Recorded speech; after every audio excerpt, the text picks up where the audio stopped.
All right, we are here for a great edition of Rock Talk. We're at the Setting the Space Oktane Media Plymouth Rock TV studios at the Kingston Collection. And as always, we treat this show as an opportunity to meet interesting people in different lines of work. And I'm thrilled to have our new state senator, Dylan Fernandes, here from the Plymouth, Barnstable, Plymouth. What's your geographical jurisdiction? Your reign. You reign over what? Yeah, well, I don't really reign over anything, but yeah, it's good to be here. Beautiful set. Thank you. So yeah, I'm the new senator for the Plymouth and Barnstable Senate District. That means 4 towns. Yep. On the Cape, and then 4 towns in Plymouth County. Plymouth, of course, being the largest, and then it has Kingston and Plimpton and Pembroke as well. And then on the Cape side, it's Falmouth, Mashpee, Bourne, and Sandwich. Well, I got to say, right off the bat, you're 1 for 1 in the political talk, congratulating me on how pretty the set is. Nobody has ever said that. And so I guess a good politician knows just the right things to say at the right time. And I mean, you just got a great eye. I think that's all there is to say. Geez, he's off the charts with good compliments. That's the way you get on my good graces with editing. If you were to cough or say something, you know, if I like you, I'll edit it out and make you look good. And you're on the right track there. Good. Glad to hear. So I gotta say, you're a young looking fella, and this has got to be a lot of work. And you're a rookie. Is that what they call it? A freshman in this? Yeah. Well, on the Senate side, yeah. Okay. So how did this all come about? What was the decision for you to say, hey, let's do something? Because you beat an incumbent who has been there for a bunch of years. Matt Muratori was there for what, a couple of years? Well, so Matt and I both served in the House. Okay, gotcha. Together, actually. So I served in the House for 8 years. Matt, I think, served a little longer than I did, maybe 10. But then for both of us, when we ran it, this was a new seat, new opportunity. And Matt's a great guy. I'm a big fan of. We're friends. But to answer your question, I got involved in politics and public service really at a young age. I just thought, what better way to try to help people, and that was ultimately what I wanted to do with my career is try to help people, try to serve our state and our country. And so this is what I thought you could make the most impact in, and so that's why I got involved. So I worked in the Attorney General's office before running for state representative, and then was a state rep before running for the state Senate, and I've been doing it for the past 4 months as of almost today. So it's been a bit of a whirlwind, but it's been good, and it's just an honor of a lifetime to represent. This is my hometown community, hometown district. I love it. It's beautiful. It's an incredibly unique area, and so important that we preserve it, and then also give people here more opportunities. So were you a student council president or class president in school or anything like that? You never did anything like that? Nothing. So your first election, what was that like? What was my first election was just running for state rep. I was 26. I was a first-time candidate, and no one knew who I was. And I'd been working at the Attorney General's office, so I wasn't even kind of working in the community, but I'd been doing a lot of work at the state level. So had the most relevant experience of anyone else running. And then I think brought like youth energy to this and some new ideas, which I think is an important thing to bring. And so I ended up winning overwhelmingly actually on the House side, and then did that for a number of years. But it's not new. Like, this is, my father's a landscaper, my mother's an artist. We weren't a political household, but for me, as someone who's a first generation college student, my father's family comes like kind of a tougher upbringing, one that was actually more challenging. I'm a first generation college student on that side, an opportunity that my dad and his 8 brothers and sisters never had. So being able to give back to the community and country and state that I love and has given me so much was really important to me and continues to be important to me, and that's why I ran for that position. I'm a big believer in media being branded content, and people get formed by what they see. My daughter's a nurse. She grew up watching Grey's Anatomy and loved it. Yeah. if I were to see, I got to fly in an F-15 with the Air Force, Yeah. and my thrill with that was because of seeing Top Gun. Yeah. So Parks and Rec, you must love that show, right? I mean, Ben Wyatt was the Ice King mayor of Young, got elected young, and you know what I'm talking about, right? I do. Yeah. I gotta say, I haven't watched Parks and Rec. Oh boy, I haven't watched Parks and Rec. Check it out. I haven't. You know, I'm not a super like political nerd in terms of constantly absorbing. Probably for the best. This is my job. A lot of my friends outside this line of work in a whole lot of different fields. And oftentimes I think it's actually really helpful and helps for your sanity to take a break. I will say I liked the show Veep a lot. Okay. On HBO. Yeah, great show. So, I being somebody who lived in Plymouth most of their life, was involved in organizations and clubs and knew Vinny DiMacedo and Matt and all, Therese Mariel, those folks, and did a lot of media. I remember them approaching me and asking me about doing something like this when the time came that they would want to, they want to have their successor or somebody who they can groom.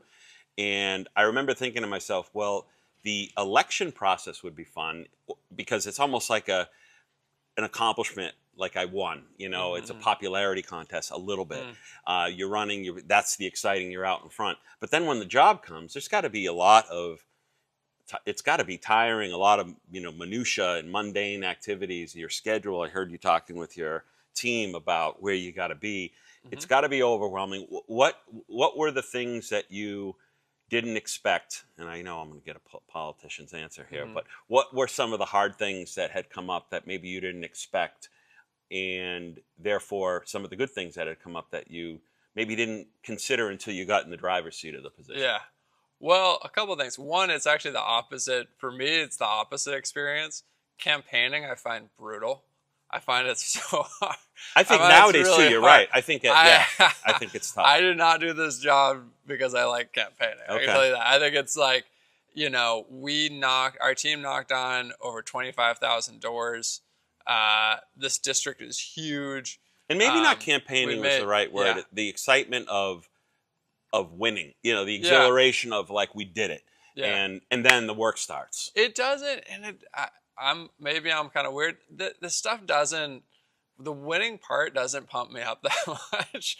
The only reason I like this job is because I like doing the work. Okay. Like that's good. And if I didn't like it, there's no chance I would be in this line of work. Right. Because because the campaigning stuff and the other stuff it's a lot to take on, and a lot of it is can be quite challenging and not so fun. So the part I really enjoy is doing the actual work and being able to get things done for the people I represent. Like that's what brings me joy, and that's my why. That's why I do this stuff. And I passed over 30 bills into law. I brought in tens of millions of dollars to my local district that I represented. That to me, like, I get fired up on that stuff. Yeah. And big thing, like I passed the state's first legislation on ocean acidification, passed like jobs bills for people getting involved in the clean tech industry, brought in literally millions for different projects in the district. And so that impact is what I find exciting. Some of the stuff that is kind of noise, if you will, especially in a campaign style environment, not the most exciting stuff for me. Well, ribbon cuttings and parades and ceremonies and retirements and all that, which is symbolic almost. I mean, if you're walking a parade, you're not getting anything done other than you press it. Although I do love a parade. Parades are fun. Yeah. Parades are cool. All right. I love them when I like. How many of you had to walk all the way through? Oh man, I walked through all of them, but the ones that are most fun, I like having a big, like the Plymouth one for the 4th was fun. Yeah. Because the ones where you're just like with like 4 other politicians and just walking as a group, kind of boring. But the ones where you have like your own float and your own crew and you're throwing out candy and have like a little dance party going, those actually. I found it. I was hired. Vinny DiMacedo hired me to film some stuff for him in the parade, and I was just like, he would stop and have a conversation with every person along the route, and the parade was like another 300 or 400 yards down the road, I'm like, dude, you've got to keep moving Yeah. because I'm walking backwards and trying to film this stuff. And so we built up a nice sweat on that 4th of Yeah. July day. Oh, yeah. But I guess it's exciting too because you see the enthusiasm of the community coming together and patriotism, and especially on those, those nice days. Oh, I loved it. And I ran the Plymouth Parade because I would go back and forth. Right. Shaking people's hands as the group was like, if you met, you should get the steps with the app on the steps and see how many you did. That's a good it's probably longer than the actual route itself. Yeah, and I do enjoy some of the more like formality pieces of it, like giving people state house citations. I do find that enjoyable because really, you're really celebrating someone's accomplishments and. And there's a lot of people who have done some really cool things in our community or have given a lot back to the community. So I think to be able to highlight that and honor that is a good thing. And I think you bring up a great message because that is the DNA of what we do here is an outward facing opportunity to celebrate the best people, places, ideas, entrepreneurial spirit of a community that we all love and embrace. And want people to come and visit and check us out and stay the night and enjoy history and food and the weather and New England, and it's just it's a really cool thing. So I love that idea there. Let's talk about a little if there are people watching, kids watching who are interested in getting involved with politics. And you started somewhere, right? Was it an internship maybe you did first that you were in an office environment, or tell me your journey? Yeah. Well, I did an internship, and then ultimately, my first stop for college was American University in D.C. because that's a very kind of government-focused school. You don't need to do that to get involved in internship or volunteering on a campaign. I started volunteering on a campaign, when I was a teenager, I think around 17, and then had my first internship kind of my freshman year in college, and so that's how I got involved. There's so many ways to get involved. People can get involved, and people, if they're in the district, come intern for us. We're happy to have young people in our office. We have an intern right there. Okay. Hey, Maddie. Madison. That's my daughter. Well, Madeline, but we have an intern coming in from one of our high schools. It's important that I point out to them of just being around. Yeah. Just being a fly on the wall and seeing and experiencing and soaking it all up, because that's the thing that you can't quite get when you're just taking a 9-to-5 job or a classroom or something like that. I would recommend to any young person, because I didn't know what I wanted. I definitely didn't think I'd be doing this, right? When I was younger, and I think it's really helpful to try things and see what you like, see what you're good at, see what you really enjoy.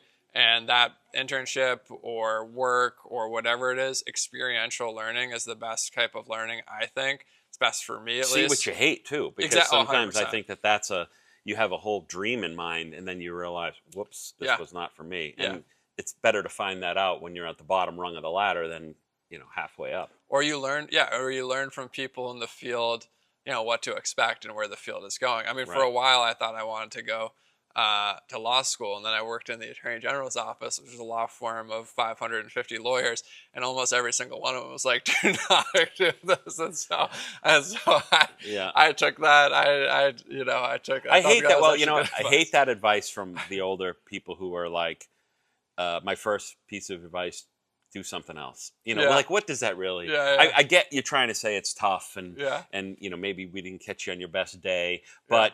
I think it's better advice to speak highly of your position. But I'm sure. Honesty is helpful too. I mean, that's 3 years. Yeah. Probably 150 to 200,000 in debt, right? For something that you have to be. Basically, they're like, you have to be really, really passionate about this, and also I think there's a. I'm not sure there's the demand that there once was in that field. So I think all of that stuff is helpful feedback. And if I really wanted to do it, like, I would have done it. But because I was on the fence about it, I think that was a helpful decision. And I'm not drowning in student debt. So aside from this job, if you didn't do this, what do you think you'd do? Like, what would be the well, I want to, and I'm still will at some point, but I really want to open up a small business at some point. My mother, my father, my stepfather are all three small business owners. That type of kind of small business entrepreneurship has always appealed to me. And so that I will do that at some point in my life. And I will not do this forever. I know that too.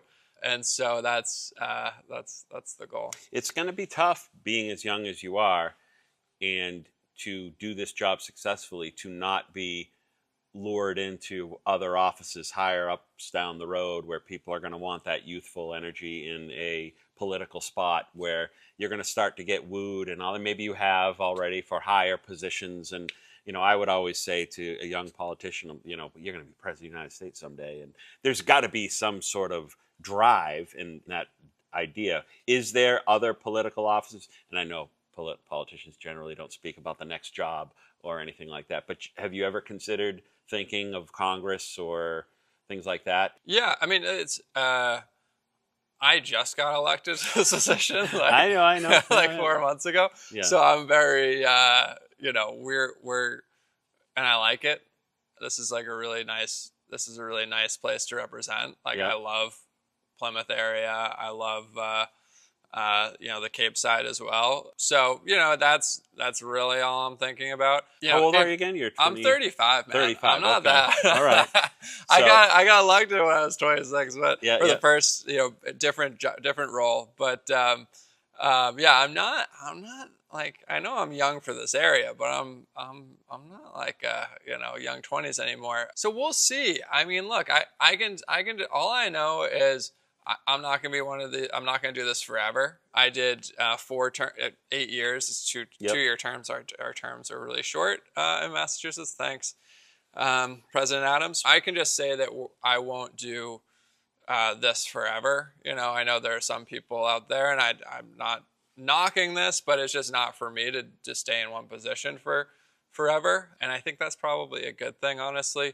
So I like this now. I will definitely run for re-election because I just got kind of started, and there's a lot I want to do for this area. But, if opportunities open up, I'll take a look at opportunities too. I mean, I think but you just don't know, you try to, I tell young people doing this too, I try to put out think through a 5-year or 10-year plan and I reassess it every few years. Yeah. And I don't do it because that's exactly what I want to do. I do it because that's a good exercise just to try and plan with the understanding that there's no way you can predict the future and you're going to have to iterate a lot along the way. I didn't think this was going to pop up, right?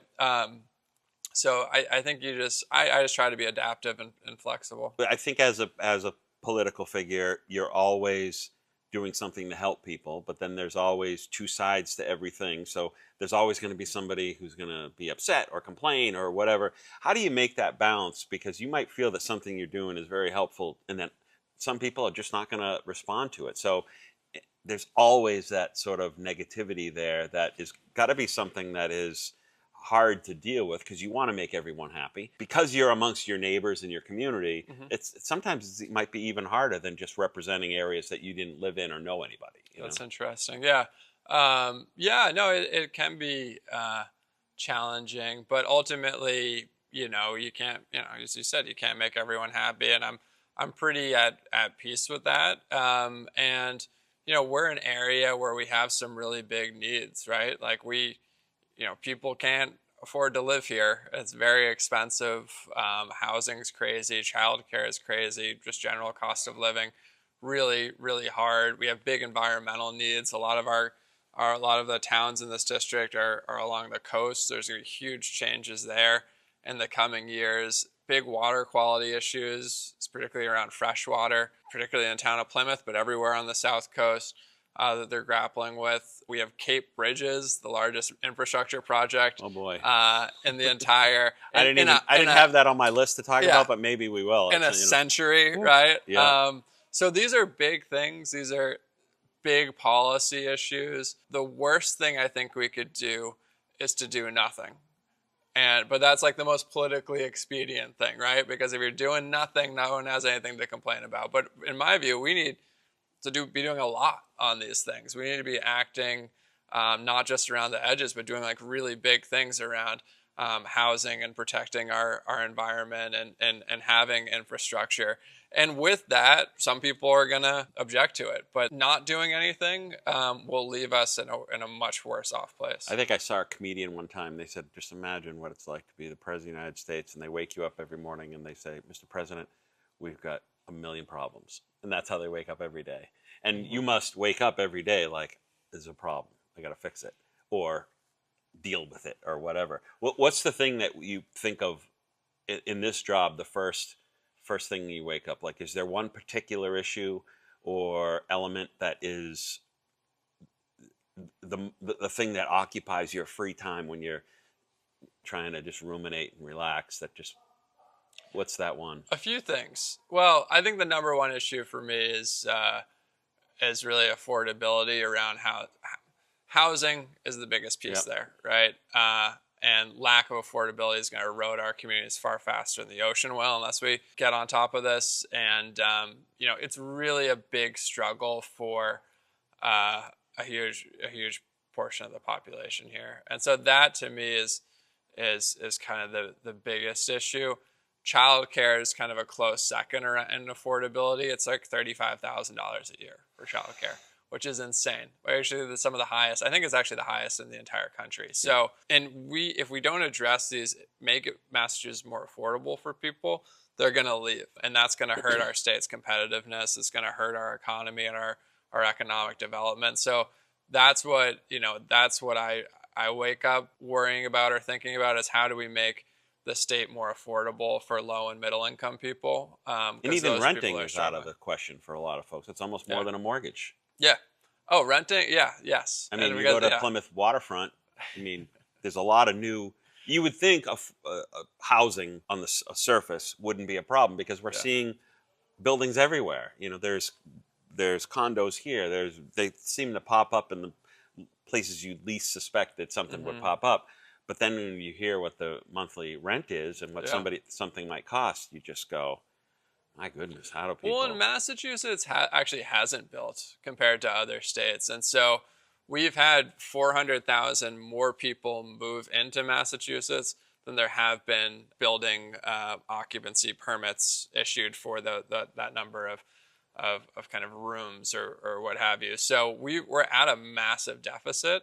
Unlike a state like Texas or Florida or states like that actually do a lot better job of building than we do. You'd think like Nevada, Arizona, they can just keep going and going and going, and their concerns might be a little bit more related to getting water out and power to those areas and infrastructure. But it just seems to me, I'm looking at maps of Plymouth, and there's just only so much space. Because then you just have the natural barrier of the ocean, and then you have the state forest, and there's only so much space to be able to do it in Massachusetts in total.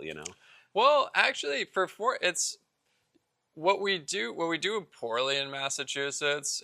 We've basically had a lot of dumb growth here for a couple of generations, honestly, and the places that are historic in our state and historic in our district, you actually couldn't build them today because of how restrictive zoning is. What do you mean by that? Elaborate a little bit more. Think about downtown Plymouth or downtown Falmouth. Like homes like that. Or downtown Nantucket. Like the places that literally attract the most people in all of southeastern Massachusetts are places that you can't build today because of restrictive zoning. So that's something that should be addressed. And so having higher density housing in downtown areas where it meets people's needs and where you're not taking down trees to build it and where people can walk to restaurants and walk to stores, increase economic development, or walk to work, that makes a lot of sense.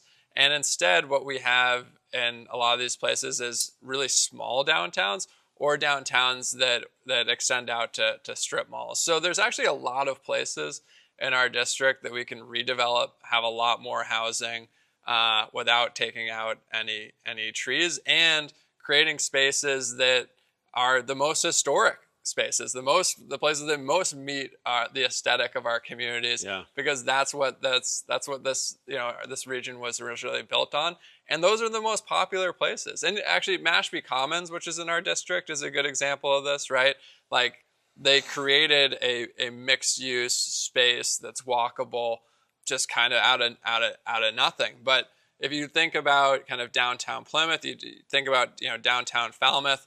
There's this beautiful historic downtown you can walk, but it's pretty short given how large these towns are. So for Falmouth, for example, you have beautiful downtown Falmouth. You can walk out, walk around, and then just turns into a huge parking lot eventually. Right. And so now because of some legislation we passed in the legislature to make it easier to rezone, they've rezoned part of that area so that this huge parking lot is actually going to turn into a big housing development with commercial on the downside. They're not taking down a single tree to be able to do that. So that's the kind of growth I think that makes sense, preserves our environment, and builds communities the way we want them built, where they're walkable, where people have access to transportation and jobs, and where businesses benefit from it too, because you have more people, right downtown. It's remarkable being here. I grew up in the South Plymouth area, and we had what I call Exit 2 back then. I still haven't embraced the new exit numbers. I don't know. That's a hard thing. We fought against that, actually. It's just proposed. It's a federal. It's the feds made us do it. Yeah. It's just I keep calling it the old Exit 2. Yeah. And I was even, a side note, my son had he was pulling off the exit, and somebody rear-ended him. And it was his first time he ever got into an accident. And so I called the state police, and I'm going, well, it's like the old Exit 6. And I'm going, geez, I better learn this before I have to really give him some information. Yeah. But he understood what I meant. And, they got that done. But nevertheless, back in that area, Exit 3 or 2, whatever it is, had one little gas station, general store kind of thing. No supermarkets, nothing else. And just to think over time how much growth has occurred, and I love it. It's not that I don't, but I wonder if I was in a time machine, if I would just be so overwhelmed. I've seen it gradually over time, but a lot has happened in 40-something years that I've been around, but I don't remember before then. Yeah. But it just has been the growth, the amazing expansion of the history and the tourism and all that stuff. Yeah. It's interesting, but it's got to be tough to manage, and there's always got to be challenges when somebody brings up a new idea. Yeah, well, and I think just being smart around planning for it is good, because we've seen what it looks like when it hasn't been planned or been planned incorrectly, which is basically to pick on my hometown of Falmouth, you get a lot of just suburban sprawl. Yeah. There, which there's a couple of downtown areas, but really they've eaten up so much forest and so much farmland and so much open space just to kind of 1 acre, half acre plots of land with a house, and now everyone has to kind of drive everywhere, and it's really impacted the water quality and really impacted the ability to have open space. So just being more thoughtful about higher density in downtown areas where you're protecting open space, I think is probably a better way to think about it. But it's up to individual towns. But yeah, and then tourism's a big thing. I mean, tourism's huge in our area, and so it's something we really want to support and get behind. And as someone who's represented the Cape and Islands before, big industry there, but then Plymouth, you can't think of a bigger industry here really. And I think the state just does a terrible job, in my view, of supporting tourism compared to peer states.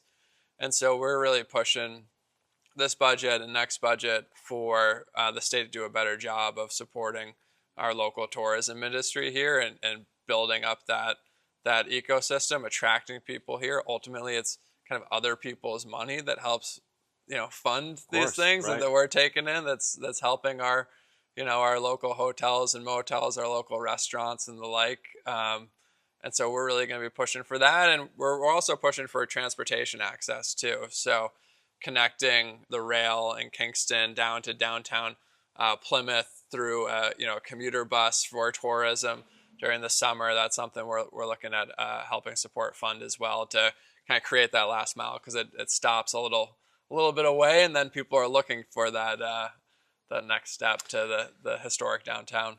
Well, we're with State Senator Mr. Fernandes. I want to thank you. This was part one, was going over just getting a little bit to know you. I want to take a break, and we'll come back with a little bit more on the tourism side. And I got to now ask about the bridges, what you know. Yeah, I'm going to sure. pry you on that information. And thanks for coming on. And we're going to take a quick break, and we'll be back with just a little bit more from Senator Fernandes in a sec. Great.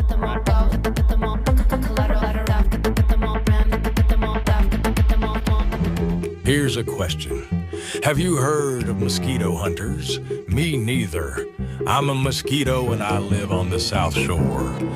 Just letting you know that me and 1 trillion of my best friends won't be able to crash your dumb cookout or that fat kid's birthday party you were looking forward to attending. These stupid mosquito hunters ruined everything. Look at this website. Are you kidding me? It's like they don't even want us bugs around. They spray their dumb treatments, and next thing you know, your property won't have us bugs around.